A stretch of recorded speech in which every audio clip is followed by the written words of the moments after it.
La presse espagnole qui tape fort sur Mbappé après le match contre Rayo Vallecano, c'est pas surprenant, mais quand même, c'est le Real Madrid qui n'a pas vraiment de progrès.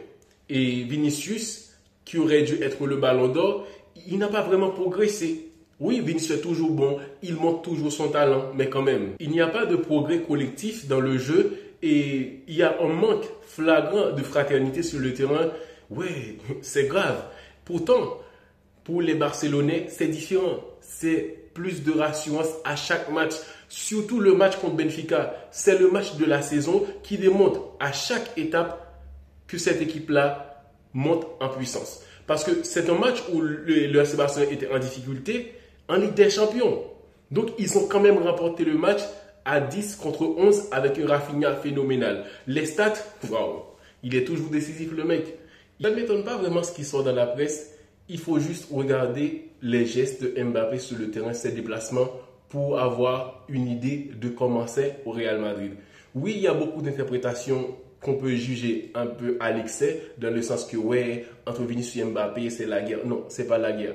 Mais cette fraternité, entre guillemets, il n'y a pas ça. Parce que sur le terrain, il y a Mbappé qui veut ses stats.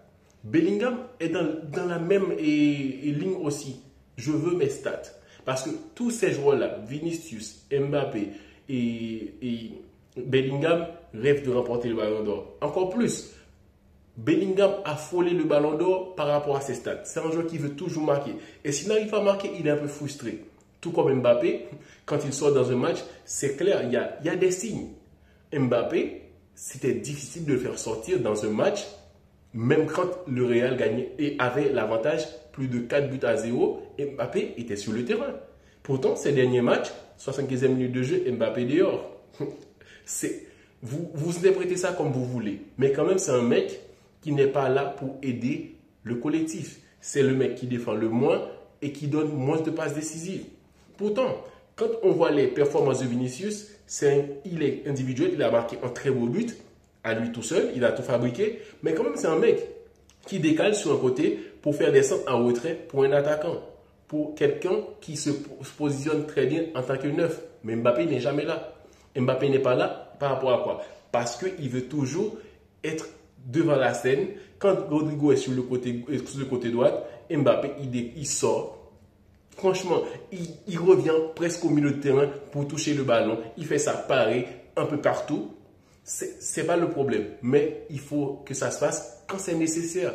Mbappé est trop à l'excès dans l'individualité. Il veut être devant l'affiche à tout prix. Quand je dis à tout prix, même au détriment de l'équipe. Parce que si Mbappé, il joue vraiment son rôle de neuf pour écarter le jeu, pour créer de l'espace et être présent dans la surface, franchement, le Real Madrid doit marquer plus de buts. Vinicius, il fait le travail d'un vrai ailier qui apporte à un attaquant. Imagine Haaland, ce mec-là, il serait en train de grignoter quelque chose et attendre pour marquer son but. Je ne dis pas que ça devrait être le style de jeu de Mbappé. Mais quand même, c'est un mec qui doit apprendre à jouer le rôle de neuf et ne pas être autant égoïste. Mbappé est égoïste, frère. Je ne vais pas trop lui taper dessus parce qu'il est un peu égoïste.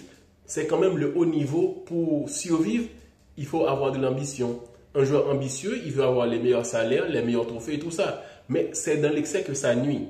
Mbappé, sur sa première année au Real Madrid, imagine ce joueur-là en tant que neuf, qui joue le rôle de neuf. Sur les passes de Vinicius, il s'est toujours bien positionné. Il joue avec Rodrigo aussi. Il laisse de l'espace à ces joueurs-là et pour être cool avec tout le monde. Mais le mec, il arrive, il prend beaucoup de place. Beaucoup trop même. Il veut être le patron du Real Madrid en une saison. La presse aussi le pousse parce qu'en disant après chaque match, et on dit Mbappé, tu es à combien de buts? Tu es presque à égaliser au record de Cristiano Ronaldo, au record de telle personne. Donc, c'est comme ça. Mais quand même, Mbappé, dans l'excès de toujours vouloir être le patron, être celui qu'on acclame, ça commence à nuire au Real Madrid, au collectif. Parce que Vinicius a pu avoir beaucoup plus de stats intéressants en jouant comme il joue. Comme il joue.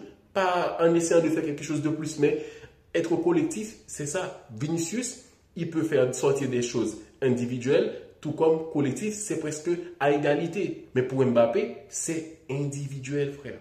Individuel. Il veut toujours être le centre du jeu. Donc, ses déplacements, ça démontre clairement que c'est un joueur qui n'est pas venu pour aider. Il est venu pour que les autres l'aident à être au-dessus. Ce que j'apprécie beaucoup cette saison, c'est la progression de Rafinha. En Ligue des Champions, c'est 9 buts, 5 passes décisives. Le match le plus important pour le Barça, ils l'ont remporté grâce à Rafinha. C'est pour démontrer aussi la puissance du Barça. Collectivement, c'est une équipe vraiment waouh. Je ne vois, à part Liverpool, et il n'y a pas plus fort que le Barça cette saison.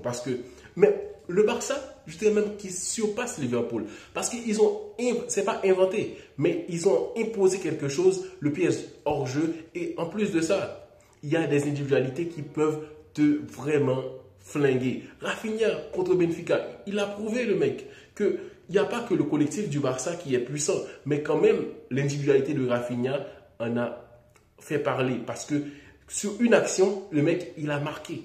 Une action, il a marqué. Il y a le Real qui coule à côté. Pendant ce temps, le FC Barcelone fait du progrès. Ils ne sont plus esclaves dans le style de jeu tiki-taka. Aujourd'hui, c'est transition rapide et contre-attaque. Ils ne sont plus là pour attendre l'équipe qui va se replier défensivement. Non, il n'y a plus ça. Sur le but de Rafinha contre Benfica, il n'y a que lui qui peut marquer ce genre de but au FC Barcelone.